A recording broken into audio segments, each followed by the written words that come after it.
أعوذ بالله من الشيطان الرجيم بسم الله الرحمن الرحيم رب اشرح لي صدري ويسر لي أمري واحلل عقدة من لساني يفقهوا قولي۔ محترم سامعین و ناظرین، آج درس قرآن حکیم کے سلسلے میں سورہ زمر کی آیات نمبر 24 سے 28 تک تلاوت، ترجمہ اور مختصر مفہوم بتانے کی کوشش کریں گے۔ آئیے آیات نمبر 24 کی تلاوت اور ترجمہ۔ أَفَمَن يَتَّقِي بِوَجْهِهِ سُوءَ الْعَذَابِ يَوْمَ الْقِيَامَةِ وَقِيلَ لِلظَّالِمِينَ ذُوقُوا مَا كُنتُمْ تَكْسِبُونَ۔ اب اس شخص کی بدحالی کا تم کیا اندازہ کر سکتے ہو جو قیامت کے روز عذاب کی سخت مار اپنے منہ پر لے گا۔ ایسے ظالموں سے تو کہہ دیا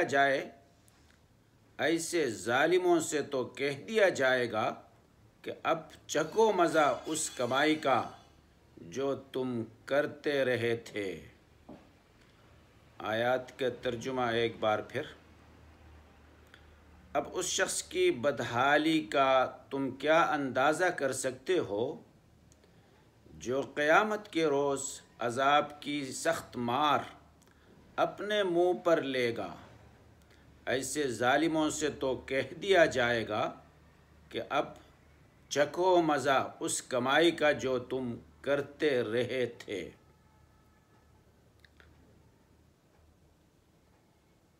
اگلا آیات، كذب الذين من قبلهم فآتاهم العذاب من حيث لا يشعرون۔ ان سے پہلے بھی بہت سے لوگ اس طرح جھٹلا چکے ہیں، آخر ان پر عذاب ایسے رخ سے آیا جدھر ان کا خیال بھی نہ جا سکتا تھا۔ ایک بار آیات کا ترجمہ پھر۔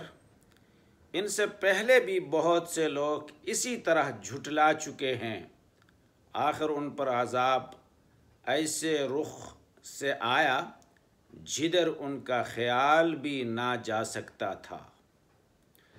فَأَذَاقَهُمُ اللَّهُ الْخِزْيَ فِي الْحَيَاةِ الدُّنْيَا وَالْعَذَابُ الْآخِرَةِ أَكْبَرُ لَوْ كَانُوا يَعْلَمُونَ۔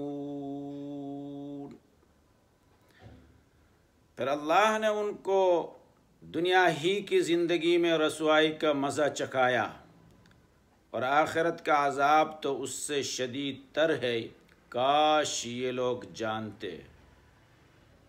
آیات کا ترجمہ ایک بار پھر اللہ نے ان کو دنیا ہی کی زندگی میں رسوائی کا مزہ چکھایا، اور آخرت کا عذاب تو اس سے شدید تر ہے، کاش یہ لوگ جانتے۔ وَلَقَدْ ضَرَبْنَا لِلنَّاسِ فِي هَذَا الْقُرْآنِ مِنْ كُلِّ مَثَلٍ لَعَلَّهُمْ يَتَذَكَّرُونَ۔ ہم نے اس قرآن میں لوگوں کو طرح طرح کی مثالیں دی ہیں کہ یہ ہوش میں آئے۔ ہم نے اس قرآن میں لوگوں کو طرح طرح کی مثالیں دی ہیں کہ یہ ہوش میں آئے۔ قرآناً عربیاً غیر ذی عوج لعلہم یتقون۔ ایسا قرآن جو عربی زبان میں ہے، جس میں کوئی ٹیڑھا پن نہیں ہے، تاکہ یہ برے انجام سے بچے۔ ایسا قرآن جو عربی زبان میں ہے، جس میں کوئی ٹیڑھا پن نہیں ہے، تاکہ یہ برے انجام سے بچے۔ اب ان آیاتوں کا مختصر مفہوم آپ کو بتانے کی کوشش کر لیں گے مستند تفاسیر کی روشنی میں۔ افمن یتقی بوجہہ، اس میں جہنم کے سخت ہولناک ہونے کا بیان ہے۔ انسان کی عادت دنیا میں تو یہ ہے، کوئی بھی تکلیف دہ چیز سامنے آ جائے تو اپنے ہاتھوں اور پاؤں کو چہرہ بچانے کے لیے ڈھال بنا کر دفع کرتا ہے۔ ہاتھوں کو ڈھال بنائے گا، یا پیر بیٹھا ہوا ہو تو پیروں کو بھی ڈھال بنا سکتا ہے۔ عموماً دیکھنے میں یہ آتا ہے اور یہ عادت ہے، مگر خدا کی پناہ اہل جہنم کو یہ ہاتھ پاؤں سے مدافعت بھی نصیب نہیں ہوں گی۔ ہاتھ پاؤں سے جہنم کی تپش کو اپنے چہرے سے ہٹا نہیں سکتے ہیں، بچا نہیں سکتے۔ ان پر جو عذاب آئے گا وہ براہ راست ان کے چہروں پر پڑے گا۔ ان کی پہلی وار، ان کا پہلا حملہ ان کے چہروں پر ہوگا، اور کوئی چیز گویا کہ یہ چہرہ ہی جہنم کے لیے ان کا ڈھال بنا دیے جائیں گے۔ مفسرین لکھتے ہیں کہ جہنمیوں کے ہاتھ پیر باندھتے جائیں گے، اور اس باندھنے سے وہ اپنے ہاتھ پیر کے ذریعے سے اپنے چہرے کے لیے ڈھال نہیں بنا سکیں گے، تو گویا کہ جہنم کی تپش، جہنم کی آگ، جہنم کی عذاب ڈائریکٹلی ان کے چہرے پر پڑ جائے گا۔ اچھا، اس میں یہ کہا گیا وَقِيلَ لِلظَّالِمِينَ ذُوقُوا مَا كُنتُمْ تَكْسِبُونَ، اصل میں لفظ کسب استعمال ہوا ہے، تکسبون کسب سے نکلا ہوا، جس سے مراد قرآن مجید کی اصطلاح میں جزا و سزا کا وہ استحقاق جو آدمی اپنے عمل کے نتیجے میں کماتا ہے، عمل کے بلبوتے پر کماتا ہے۔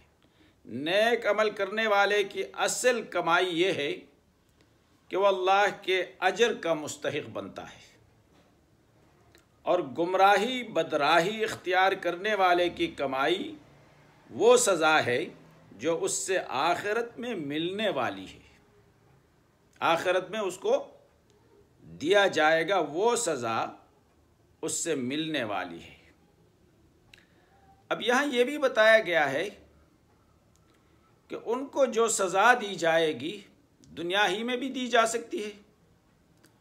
رسوائی کی سزا، اب دیکھو آپ مختلف جگہوں میں پڑھ کر اور سن کر آئے ہوں کہ معذوب لوگوں کو کہیں بندر کے شکل میں تبدیل کیا جاتا ہے، کہیں زمین کو ان پر الٹ دیا جاتا ہے، کہیں جوؤں کی بیماری ڈال دی جاتی ہے، کہیں مینڈکوں کی الغار ان پر ہوتا ہے، اور کہیں ان پر پتھروں کی بارش برسائی جاتی ہے۔ تو یہ ان کی تذلیل دنیا ہی کے اندر بھی کر دی جاتی ہے، اور آخرت کا عذاب جو ہے اس سے بھی بڑھ کر ہے۔ اس میں یہ بھی بتایا گیا کہ دیکھو قرآن حکیم کے لیے اس کے اندر مختلف قسم کے مثالیں بیان کیے گئے ہیں۔ قرآن کے اندر اللہ تعالیٰ نے مختلف مثال بیان کیا ہے۔ اس کا مقصد یہ ہے کہ انسان جو ہے کسی چیز کو سمجھنے کے لیے مثالوں کا محتاج ہے۔ مثالوں کے ذریعے سے انسان ٹھیک طور پر جو ہے سمجھ سکتا ہے، اس لیے اللہ تعالیٰ نے قرآن کریم میں ہر قسم کی مثالیں بیان فرماتا ہے تاکہ لوگ اچھی طرح ذہن نشین کر لیں۔ مثلا ایک جگہ اللہ تعالیٰ نے ارشاد فرمایا ضرب لکم مثلا من انفسکم، اللہ تعالیٰ نے تمہارے لیے وہ مثالیں بیان فرمائے ہیں جنہیں تم خود اپنے آپس میں بہت اچھی طرح جانتے ہو اور پوجتے ہو۔ اور ایک آیت میں یہ بھی فرمایا وَتِلْكَ الْأَمْثَالُ نَضْرِبُهَا لِلنَّاسِ وَمَا يَعْقِلُهَا إِلَّا الْعَالِمُونَ، ان مثالوں کو ہم لوگوں کے سامنے بیان کر رہے ہیں، علماء ہی انہیں بخوبی سمجھ سکتے ہیں۔ یہ قرآن فصیح عربی زبان میں بیان ہوا ہے، جس میں کوئی کجی بھی نہیں، کوئی کمی بھی نہیں، واضح دلیل اور روشن حجتیں ہیں۔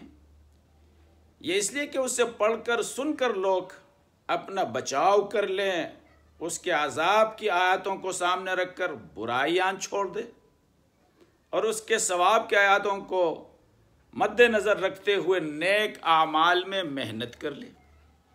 تو اللہ تعالیٰ قرآن حکیم کے اندر مختلف چیزوں کو مختلف مثالوں کے ذریعے سے لوگوں کو سمجھانے کی کوشش کی ہے۔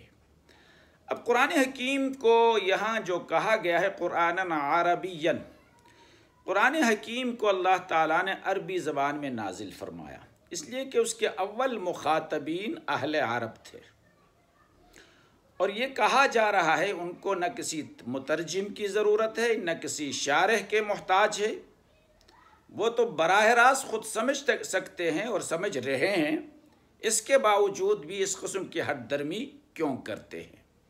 پھر ساتھ ساتھ قرآن کی صفت یہ بھی بیان فرمایا کہ غیر ذی عوج، اس میں اونچ نیچ کی کوئی بات ہی نہیں ہے، عام آدمی کے لیے اس کو سمجھنے میں کوئی مشکل نہیں ہے، کوئی مشکلات نہیں، بلکہ صاف صاف اور سیدھی بات کہی گئی ہے جس سے ہر آدمی جان سکتا ہے، تھوڑا بہت عربی سے واقف ہو، تھوڑا بہت لکھا پڑھا شخص ہو، سمجھ سکتا ہے یہ کتاب کس چیز کو غلط کہتی ہے اور کیوں کہتی ہے، یہ بھی سمجھ سکتا ہے، کس چیز کو صحیح کہتی ہے اور کس بنا پر کہتی ہے، یہ بھی سمجھ سکتا ہے، کیا منوانا چاہتی ہے یہ کتاب اور کس چیز کا انکار کرانا چاہتی ہے، کن کاموں کا حکم دیتی ہے اور کن کاموں سے روکتی ہے، ان چیزوں کو ایک معمولی لکھا پڑھا اور عربی سے واقف شخص جو ہے بآسانی سمجھ سکتا ہے،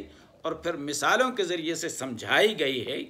تو اس کے باوجود بھی اگر کوئی ہٹ درمی کر لے تو یقیناً اللہ تعالیٰ ان کو دنیا میں بھی رسوا کر سکتا ہے اور آخرت میں بھی رسوا کر سکتا ہے۔